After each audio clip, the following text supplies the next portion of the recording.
नमस्कार दोस्तों UGC bill pass होने के बाद कई विधा के लोग अपनी प्रतिक्रियाएं व्यक्त कर रहे हैं। दोस्तों, अगर कोई चोरी के खिलाफ कानून पास होता है, सबसे ज्यादा दिक्कत केवल चोर को होती है।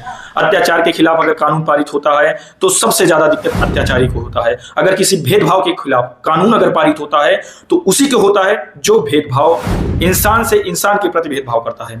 अगर कोई कानून किसी वर्ग को आगे बढ़ाने के लिए, उसके सम्मान को बचाने के लिए पारित होता है तो आपको इतना ज्यादा दिक्कत क्यों हो रहा है भाई? अगर आप उसको उल्टा सीधा नहीं बोलते हैं तो आपके खिलाफ कानून ही नहीं है। इसके मतलब आप बोलते हैं उल्टा सीधा हर किसी अपने से निम्न वर्ग को, इसीलिए आपको दिक्कत हो रही है। आपके खिलाफ इतना वैचारिकता फैलाई जा रही है, चारों तरफ आप प्रोटेक्ट कर रहे हैं।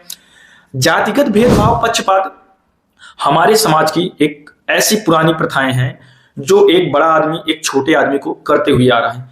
ये तब तक खत्म नहीं होगी जब तक हम अपने दिल में भाईचारे को एक नियंत्रण नहीं करेंगे।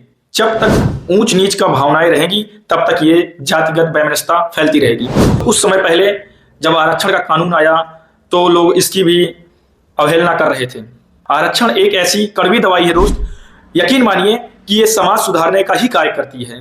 कहीं ना कहीं निचले दबे कुचले तबकाओं को ऊपर लाने के लिए, कंधे से कंधा मिला के चलने के लिए आरक्षण एक बहुत जरूरी पहलू है। कुछ वर्ग इसलिए नाराज हैं कि अब हमें किसी ऐसे वर्ग को, उनके ऐसे लहजे को नहीं बुला पाएंगे कि जिससे वो अपमानित होते हैं। कहीं उनको ये तो नहीं लग रहा है कि उनके पुश्तैनी जो आजा दादा हैं, उनका जो बोलने का लहजा था वो छिन तो नहीं जाएगा? क्योंकि देश का संविधान समता और उसके बुनियादी ढांचों पे चलता है, ना कि किसी बाप के दादा के बनाए गए जागीर पे। ये देश, इसका संविधान सभी पे समानता लागू करता है, ना किसी के पर्टिकुलर बाबा दादा के चलाए गए जागीर पे। लेकिन क्या इस देश का नागरिक बराबरी का सम्मान पाता है? तो उत्तर आएगा नहीं, क्योंकि अभी भी ऐसे कुछ राज्य हैं, कुछ प्रदेश हैं और कुछ प्रदेश के ऐसे जिले हैं जहां अभी भी एससी और एसटी की ऐसी कुछ पॉपुलेशन है जो अभी भी पढ़ना नहीं जानते हैं, अपने घर से मिड डे मील योजना तक नहीं पहुंच पाते हैं। जब तक हम अपने ऊपर से तबके से नीचे तक नहीं आएंगे और उनको जागरूक नहीं करेंगे, तब तक ये साक्षरता लोगों तक नहीं पहुंचेगी। बीते कई सालों में ढंग का काम हो रहा है। सरकार अपने पक्ष विपक्ष दोनों सम्मिलित करके ही दोनों को, जातिवादी लोग इसका विरोध भी कर रहे हैं। दोस्तों, विरोध कर भी कौन रहा है? जो स्वास्थ्य, शिक्षा, रोजगार, बुनियादी चीजों को समझौता करने के लिए कुछ समय पहले तैयार था, आज वही इसका विरोध कर रहा है। देश के हर तबके का नागरिक जब तक अपने आप को गौरवान्वित, कॉन्फिडेंटल और सम्मानित नहीं समझेगा, तब तक समझ लो देश का विकास नहीं हुआ है।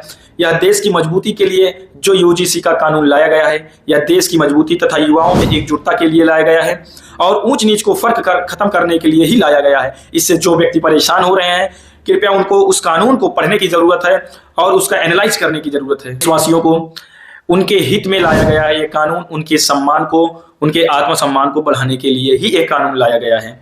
और देश के कानून के खिलाफ बोलने वाले, जो आज देश हित के खिलाफ बोलने वाले, जो ये गंदा और नीच काम कर रहे हैं, उनको ऐसा नहीं करना चाहिए, बल्कि इन चीजों को पढ़ के एनालाइज करके तब आगे बोलना चाहिए। ये किसी पर्टिकुलर खिलाफ नहीं है। यदि आप गलत करेंगे तो गलत भुगतेंगे, इसमें कोई दो राय नहीं है। जातिगत स्वार्थों के लिए देश हित से समझौता मत कीजिए। हमें, आपको, सबको ये पता है कि ये कानून किस लिए लाया गया है, और क्योंकि हम आप सम्मान करेंगे तभी सम्मान के लायक, क्योंकि हम आप किसी दूसरे का सम्मान करेंगे तभी सम्मान के पात्र बनेंगे।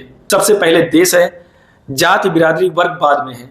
देश का सम्मान करिए, संविधान का सम्मान करिए, देश बिरादरी हर चीजें आपको अपने आप सम्मान करेंगे। घंटों की मेहनत से बनाया गया ये कानून है। इसमें कई सारे वर्ग के बेंचेस बैठे थे जो ये कानून पारित किए, और हर यूनिवर्सिटी, हर कॉलेजेस में हर वर्ग के लोग, टीमें गठित की जाएंगी, ना कि एक ही पर्टिकुलर किसी ओबीसी, किसी एससी वर्ग के पर्टिकुलर व्यक्ति बैठेंगे, प्रोफेसर बैठेंगे। इसमें से OBC, general, EWS, SC, OBC सारे वर्ग के रहेंगे। पक्षपात इसमें भी नहीं किया जाएगा। केवल ये सोच समझने की क्षमता है। जो आज सड़कों पे उतरे हैं वो अपना ये बदलें, देश अपने आप बदल जाएगा। आपको इसका दिल खोल के सम्मान करना चाहिए। लास्ट में दोस्तों यही बोलूंगा, वीडियो कहीं से भी देख रहे हैं, यूट्यूब से देख रहे हैं तो मुझे सब्सक्राइब करिए, किसी भी प्लेटफॉर्म और से देख रहे हैं जैसे फेसबुक, इंस्टाग्राम, तो आप मुझे फॉलो करिए। मैं आपको समय समय पे अपडेट देता रहूँगा। वीडियो अच्छी लगी या खराब लगी, इसमें कुछ लोग होंगे जो जिसको वीडियो अच्छी लगी, कुछ लोग होंगे खराब लगेगी। अपनी प्रतिक्रिया कमेंट बॉक्स में जरूर दें। हम आपको झेलने के लिए तैयार हैं। धन्यवाद।